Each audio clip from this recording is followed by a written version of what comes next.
Warahmatullahi wabarakatuh.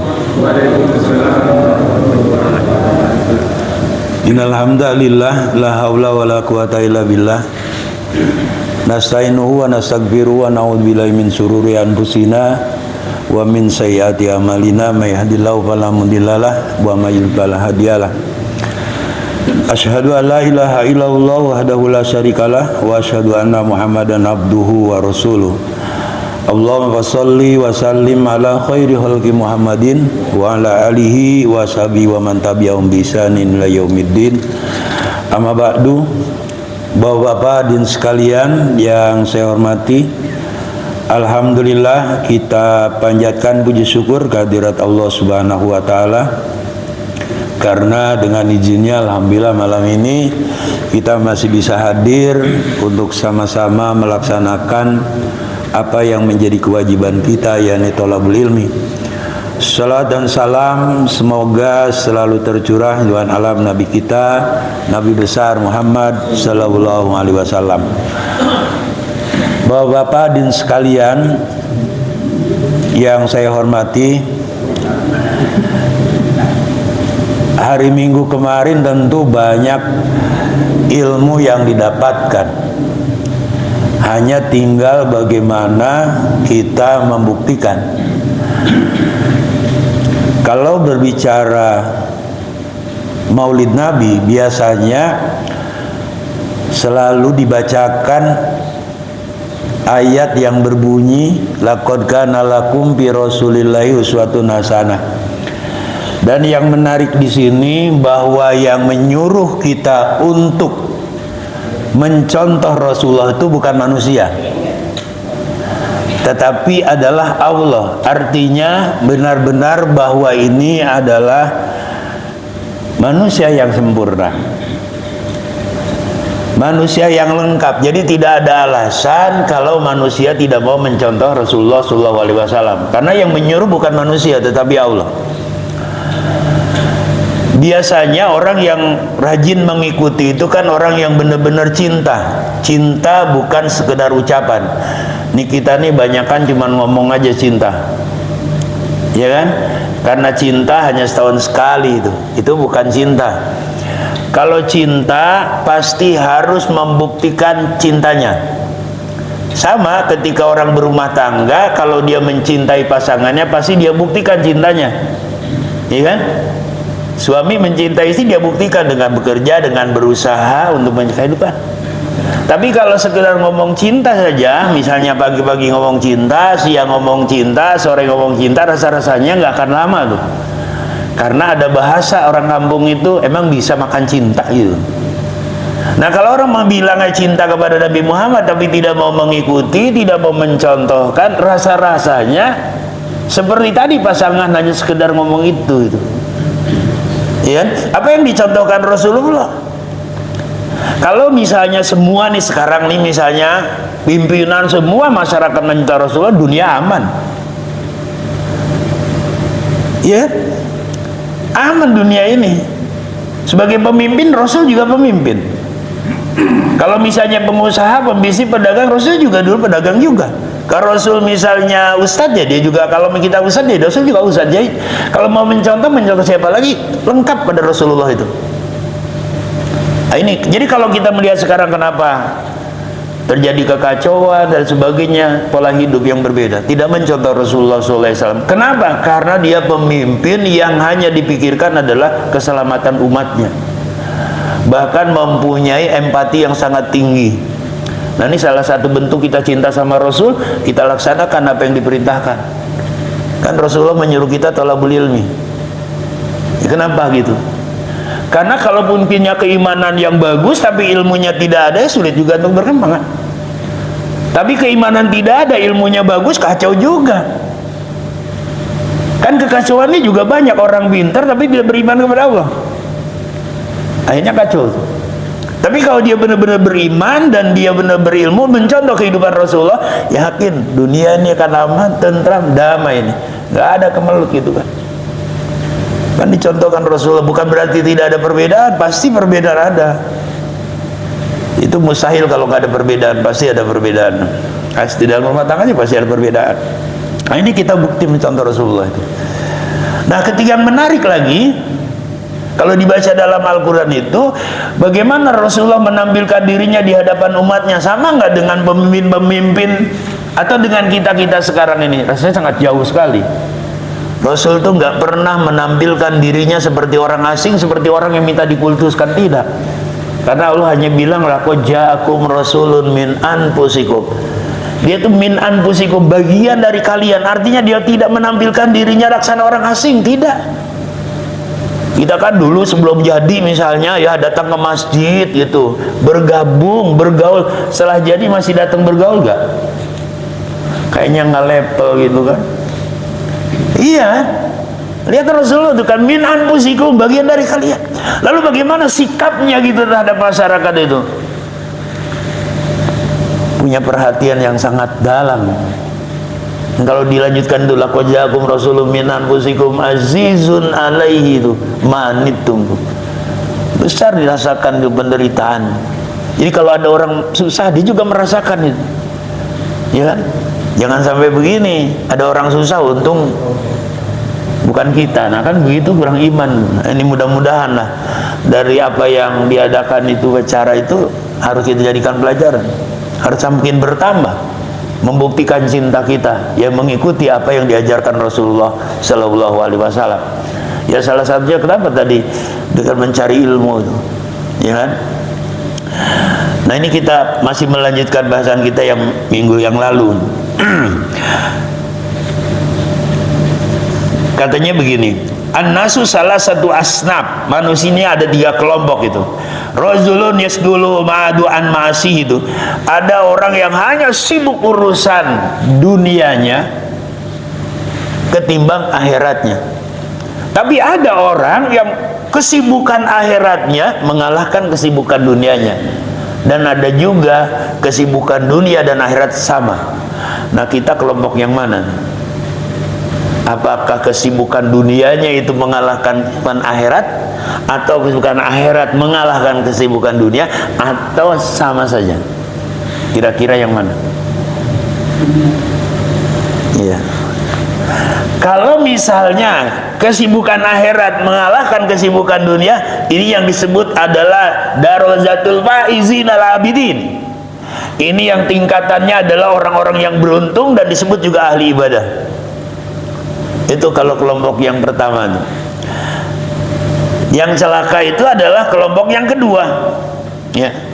Kalau kehidupan dunianya, kesibukan kehidupan dunia itu misalnya mengalahkan kesibukan akhirat tuh, ya hanya dari bangun melek mata sampai tidur lagi yang dipikirin cuma dunia saja. Padahal sebanyak apapun dunia yang dia miliki pasti dia tinggal, ya kan? Ini kalau kita mati apa kita bawa semuanya dunia kita? Yang kaya sama yang nggak kaya tuh kalau mati pak biayanya sama aja kayaknya. Tergantung badan aja, mungkin kalau yang agak gemuk itu 13 meter gitu, ya kan? Suka ikut ini nggak? Apa mengkapani itu? Kalau yang agak gemuk gitu 13 meter, semeternya berapa? Kayaknya bahan nih jarang yang beli ya. Iya. Saya pernah nanya, di saya ada ibu-ibu yang aktif tuh. Saya pernah tanya, itu berapa habisnya tuh? Kurang lebih 500 lah Ustaz. Jadi kain, kapas ini. Jadi kalau punya uang 30 juta masih sisanya masih banyak kan? Pakai 500 ribu gitu. Ya, ditinggal sama kita tuh. Yang kita bawa apa itu? Yang menemani kita tuh apa sebenarnya? Yang menemani kita ya amal kita. Ya, ini amal kita yang menemani kita. Kalau dalam hadis riwayat Ahmad kan sholat kita, puasa kita, zakat kita, silaturahim kita, sedekah dan sebagainya, itu yang menemani kita. Nah, karena itu jangan sampai kesibukan akhirat itu dikalahkan dengan kesibukan dunia itu. Nah, ada warajulun mustaqilun bihima jami'an itu. Ini sama dia dua-duanya, dunia ya, akhirat dia itu. Sama. Nah, yang sama ini katanya apa? Keselamatannya aja masih dipertanyakan. Kita tidak tahu tuh. Katanya keselamatan saja masih bisa dipertanyakan. Kalau yang pertama tadi darajatul faizin al-abidin, yang kedua darajatul halikin, yang ketiga darajatul muhadirin, itu masih dipertanyakan keselamatannya. Wa dzukira an Hatim az-Zaid an qala arbatun la ya'ribu qadruha illa arba'ah. Ada 4 hal yang tidak pernah diketahui nilainya kecuali dengan 4 hal. Yang pertama, qadrus sabab la ya'ribu qadru ila suyuh. Nilai masa muda itu nggak pernah diketahui kecuali kalau udah tua.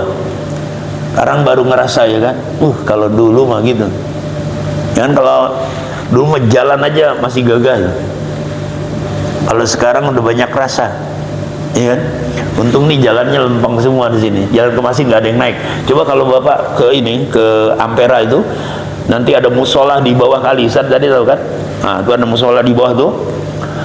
Kalau pas datang ke musola, insya Allah lancar.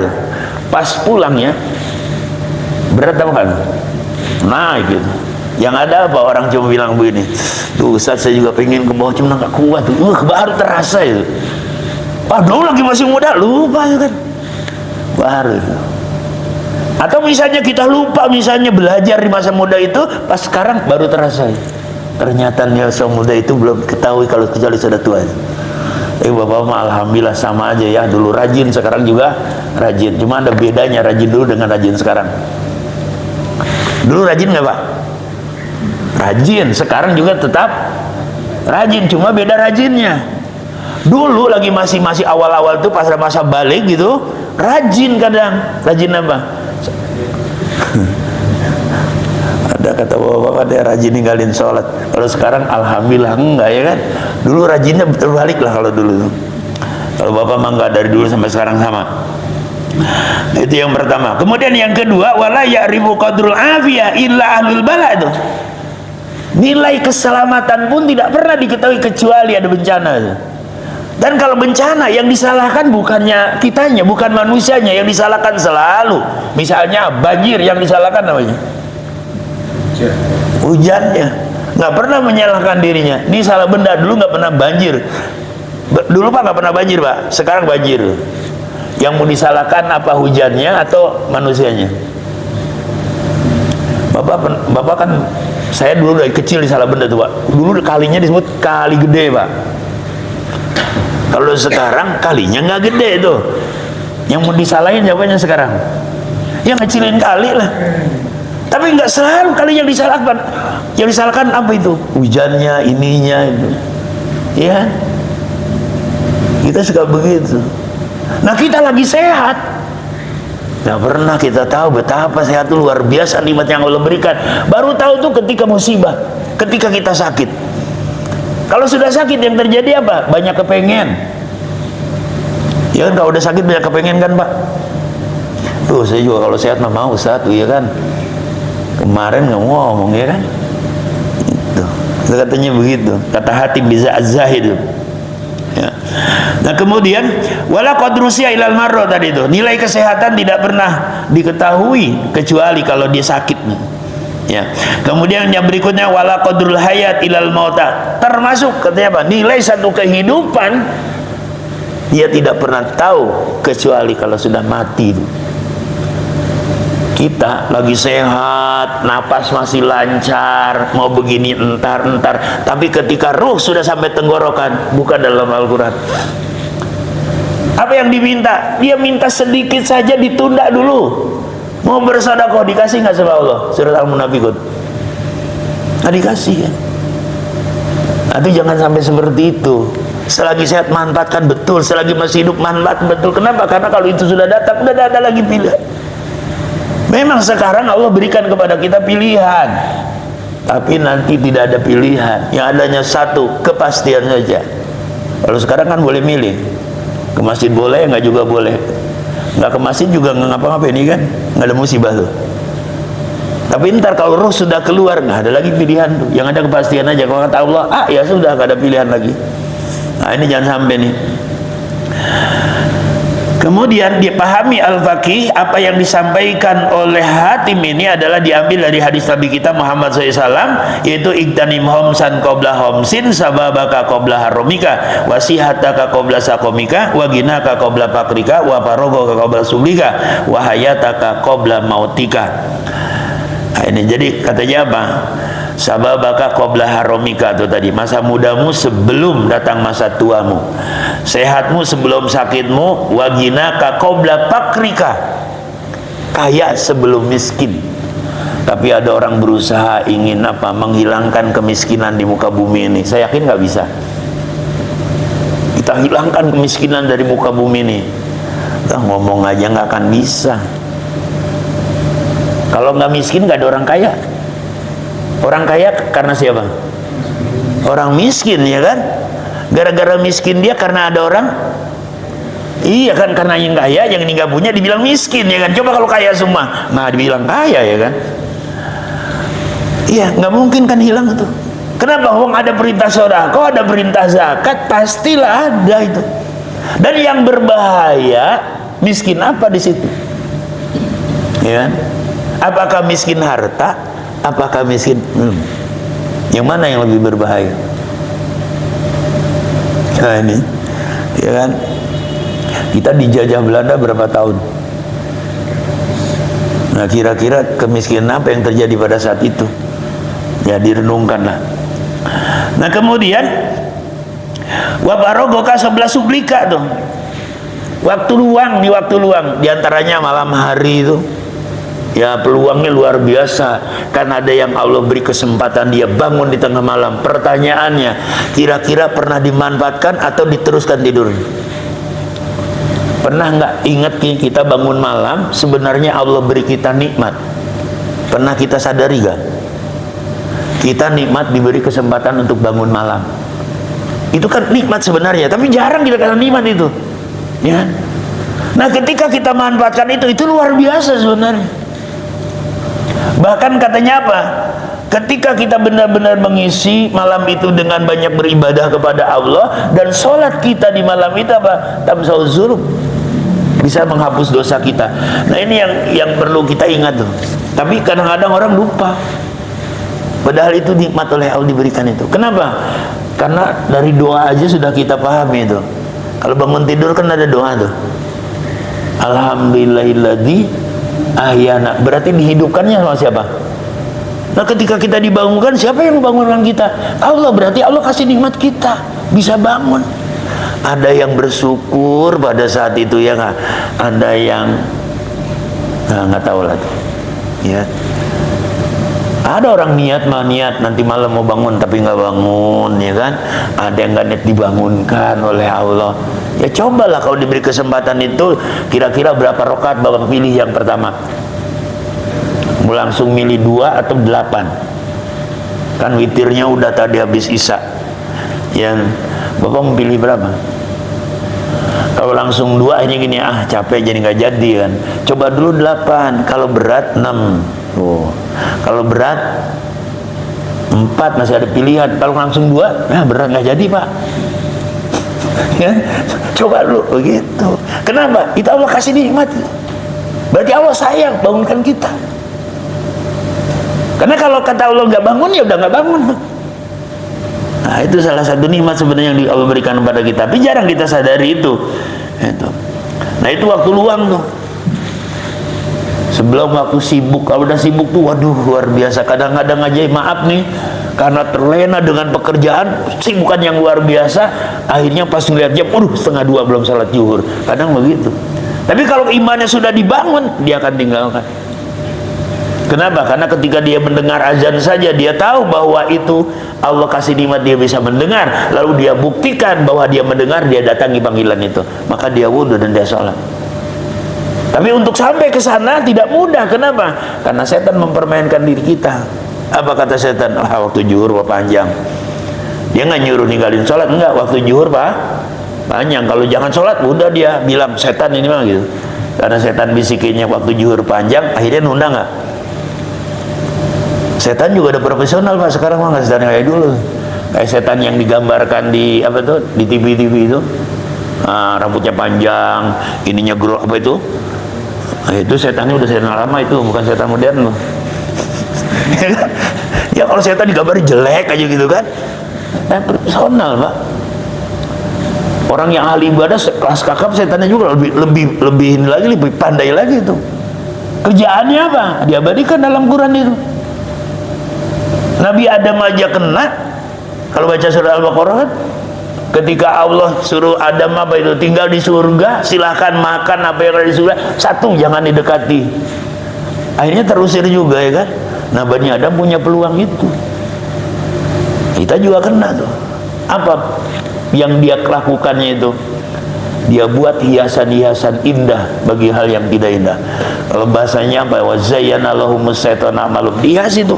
Yang nggak bagus jadi bagus, yang bagus jadi nggak bagus, yang menarik jadi nggak menarik, yang nggak menarik. Begitu. Diputar-putar aja. Baca Quran bagus, satu huruf aja berapa? 10. Jadi alif lam mim pahalanya berapa? 30 ya kan Pak?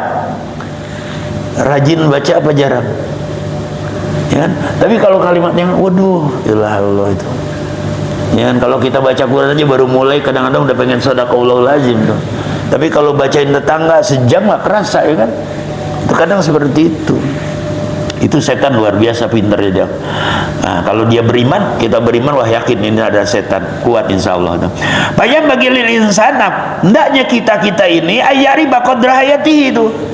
Kita harus memahami tentang nilai hidup ini dengan cara bahwa yagtanim kulla saatin, dan kita mantap betul setiap saat yang datang waktu kepada kita itu. Kenapa? Wa yaqulu kaifa yakunu hali.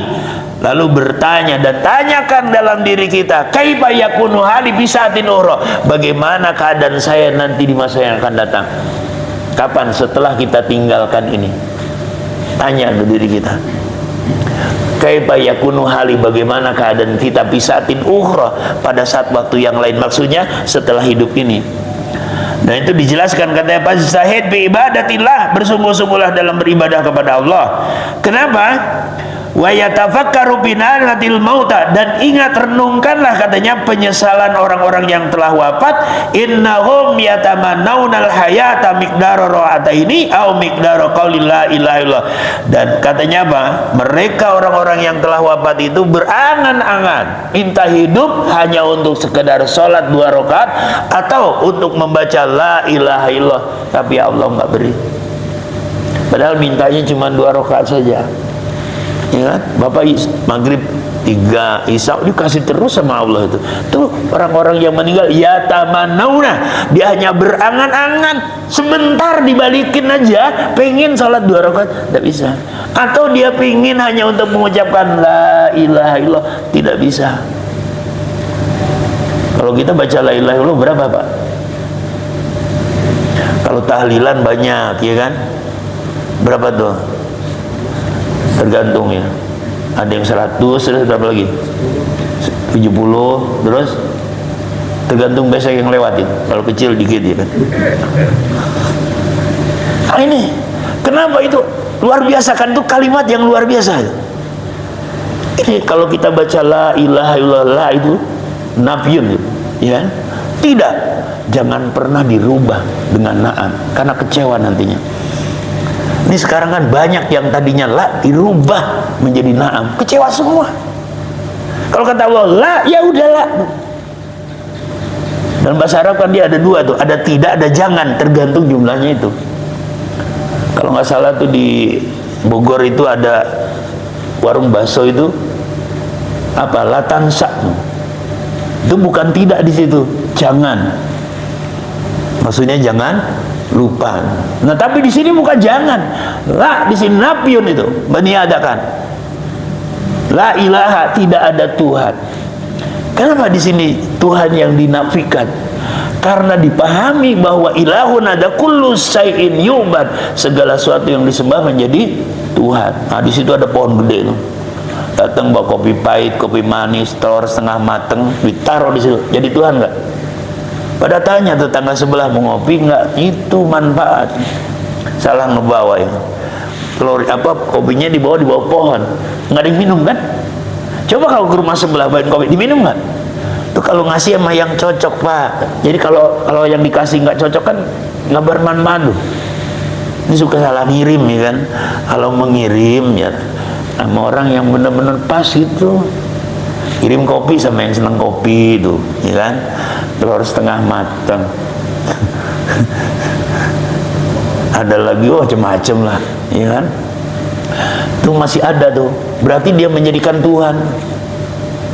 Terus ada peninggalan keris sakti, ya kan? Sembah-sembah jadi Tuhan, ya kan? Ini mau sholat yang dengerin ginian, jadi Tuhan, ya kan?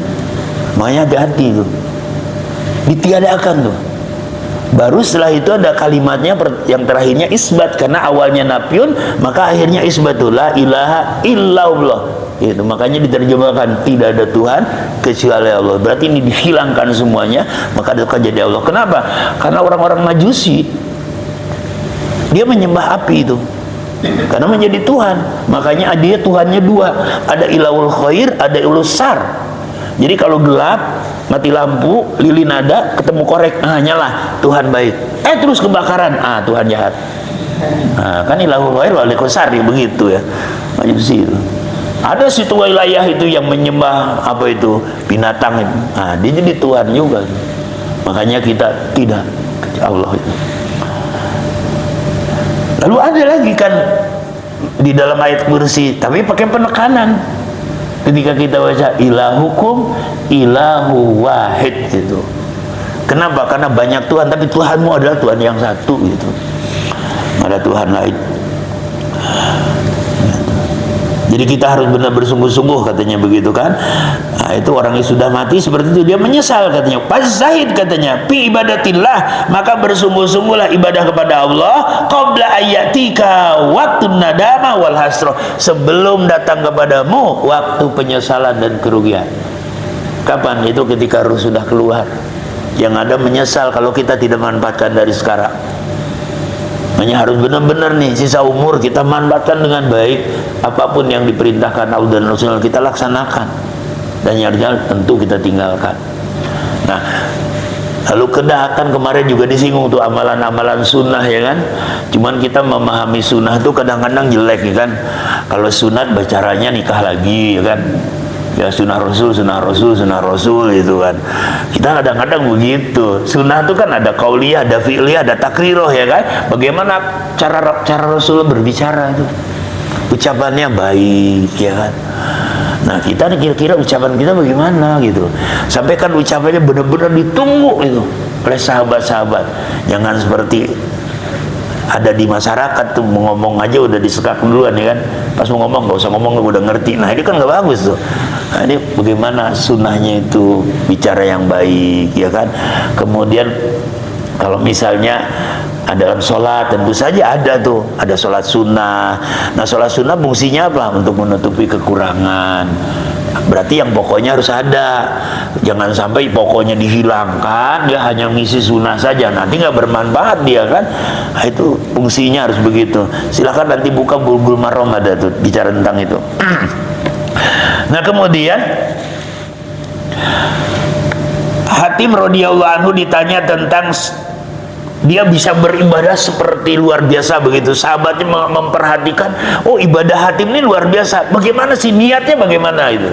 Ini kita jangan sampai pada saat ibadah memikirkan dunia juga gitu. Sampai di kita dulu ya, tapi kalau bapak-bapak saya yakin enggak. Ini ada dulu Pak orang, dia benar-benar sholat, dia sedang sholat, tapi perasaan sesungguhnya tidak sedang sholat. Itu orang dulu. Kalau bapak-bapak kan orang khusyuk semua. Ada yang sholat tapi pikirannya kondangan. Ya sholat di pikirannya kondangan itu kan berarti ada prasmanan, ya kan? Nah, hati ini bisa luar biasa, itu kenapa gitu?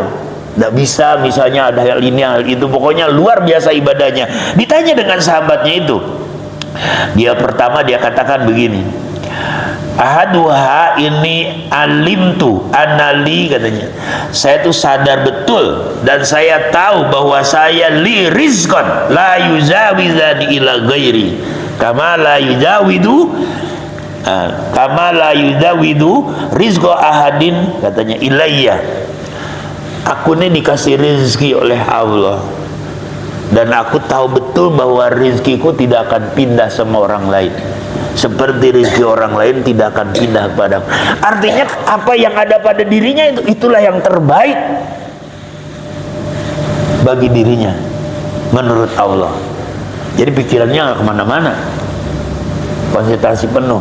Kita kadang-kadang karena kita udah bekerja begini, teman begini, ini maju, bingung kita mikirin dia yang lebih maju itu. Ingat bahwa inilah yang terbaik menurut Allah yang ada pada kita. Kenapa itu? Itu belum baik buat kita. Artinya memang bukan bentuk kita gitu loh. Dia udah yakin betul itu gitu. Jadi istilahnya pikirannya kemana-mana itu udah urusan rezeki. Kemudian kata yang kedua, alim tu ana alayya fardan la yuaddi ghairi wa ana masghulun bihi. Dan saya, kata dia, aku itu punya kewajiban-kewajiban yang harus aku laksanakan, dan kewajiban itu tidak bisa dilakukan orang lain. Kita punya kewajiban sholat, nggak bisa dilakukan oleh orang lain. Ada bahasa teman kita kan ada yang bercanda, nitip ya tuh, gimana bisa? Makanya ada fardu ain, ada fardu kifayah tuh. Nah kalau fardu ain berarti kewajiban setiap individu, nggak bisa diwakilkan. Beda dengan fardu kifayah, kalau satu kelompok udah melaksanakan, gugurlah bagi kelompok yang lain. Kayak ada orang meninggal misalnya, tiba-tiba udah disolatkan dua orang, nah bebas semuanya nih. Ya.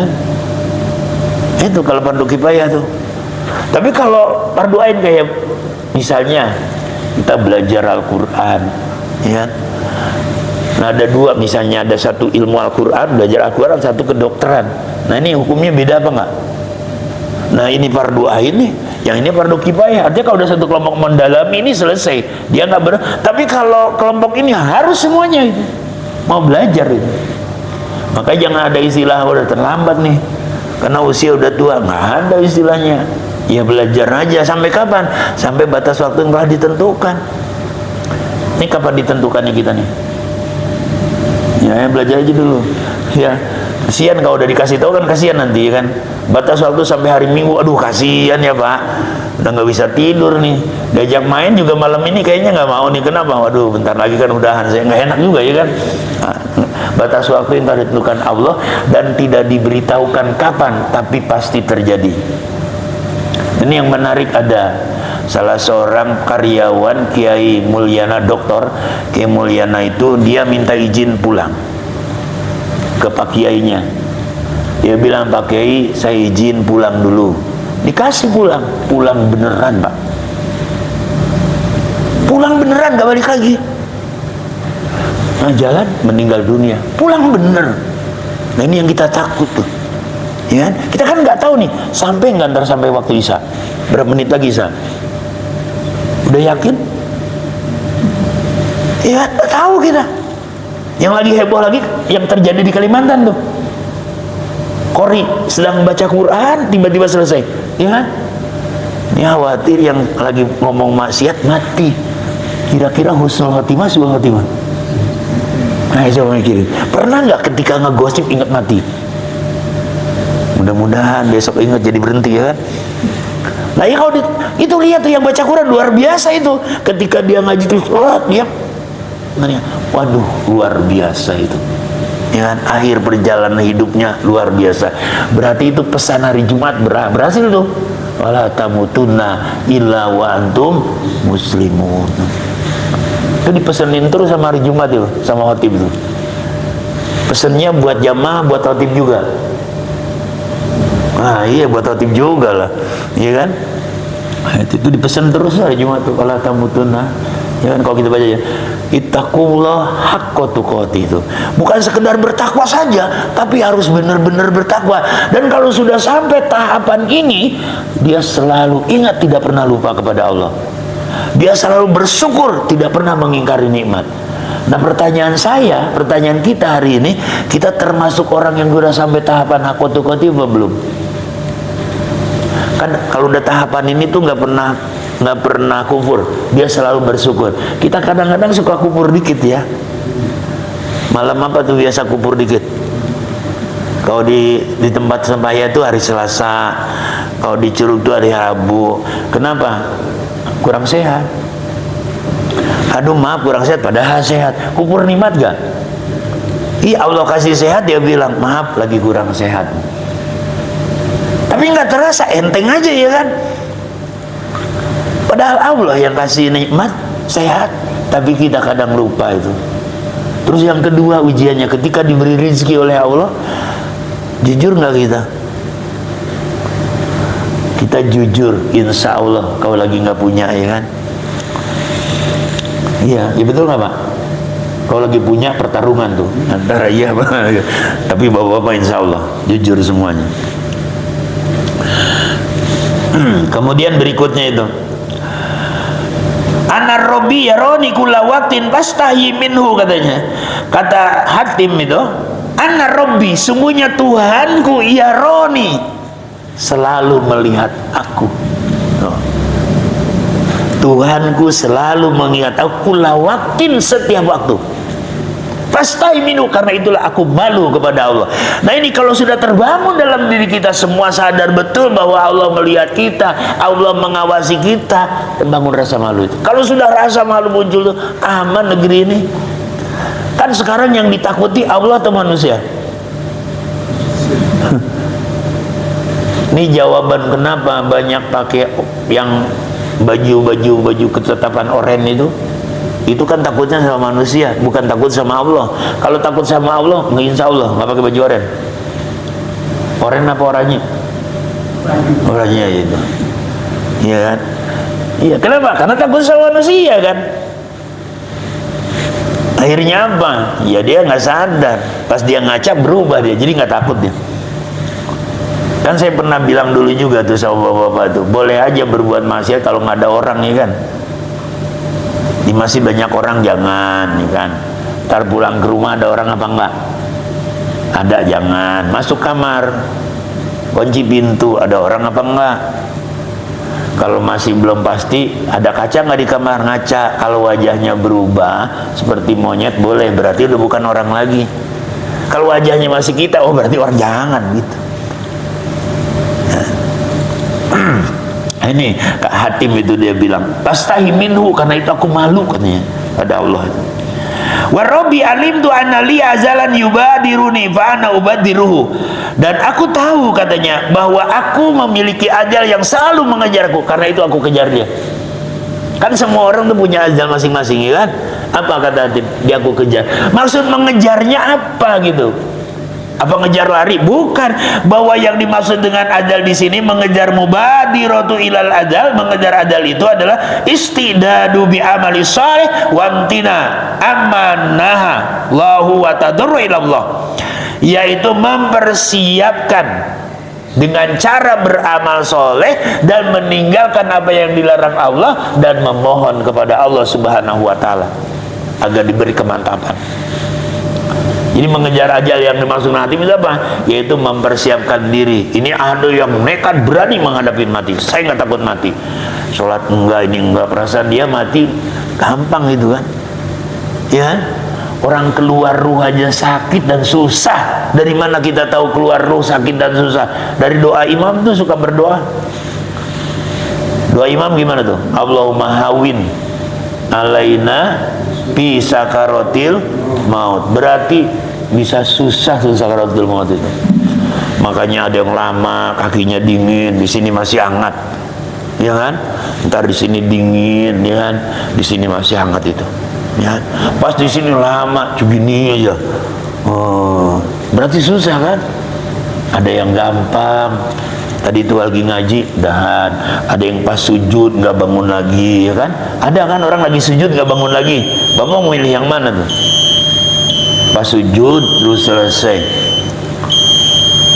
Makanya kalau pernah baca bagaimana dari apa itu namanya kalangan tabi'in itu kalau Said bin Musayyab, kalau dia mau sholat itu dia sudah merenungkan dari mulai berwudu.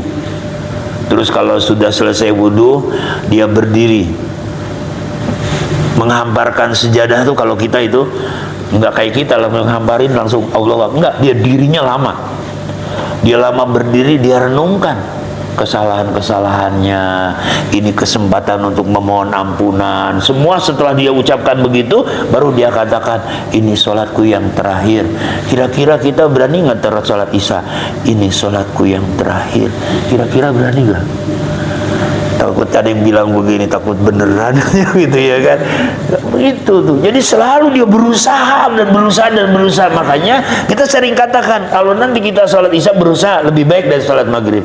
Nanti kalau kita dikasih umur lagi sembuh, berusaha lebih baik lagi. Terus aja seperti itu, insya Allah. Nah ini hati luar biasa ya. Jadi mengejar ajal di sini adalah mempersiapkan diri dengan banyak beramal soleh, yaitu beramal soleh.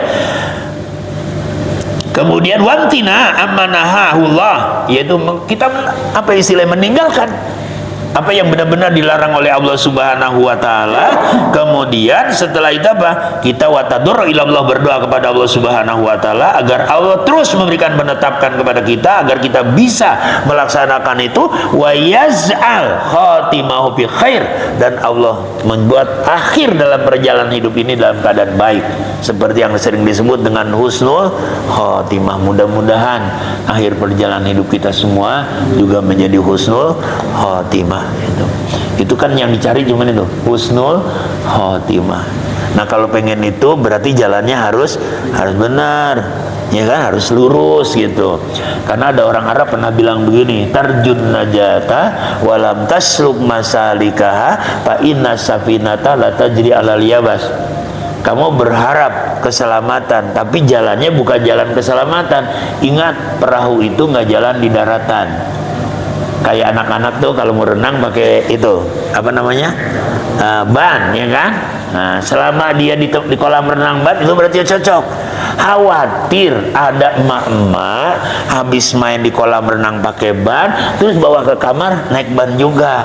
Ini namanya lupa daratan. Ya kan bukan di laut lagi, bukan di kolam renang, tapi masih naik ban. Ini udah repot nih kalau sampai begini nih. Udah lupa dia. Mudah-mudahan kita termasuk orang yang nggak begitulah. Nah itu saja barangkali bapak-bapak. Mudah-mudahan sisa umur yang ada ini mari kita manfaatkan dengan baik dan kita benar-benar memanfaatkannya sesuai dengan apa yang dikehendaki oleh Allah Subhanahu wa taala. Dan juga kita doakan saudara kita barangkali yang hari ini masih sakit, mudah-mudahan diangkat penyakitnya oleh Allah Subhanahu wa taala, dan orang-orang tua kita yang telah meninggalkan kita mudah-mudahan ditempatkan di sisi Allah Subhanahu wa taala. Mari kita bacakan suratul Fatihah. Mudah-mudahan dengan bacaan surah Fatihah ini doa kita diperkenankan Allah Subhanahu wa taala. Al-Fatihah. A'udzubillahi minasyaitonirrajim. Bismillahirrahmanirrahim. Alhamdulillahirabbil alamin. Iyyaka na'budu wa iyyaka nasta'in. Shiratal ladzina an'amta 'alaihim ghairil maghdubi 'alaihim waladdallin. Assalamualaikum warahmatullahi wabarakatuh.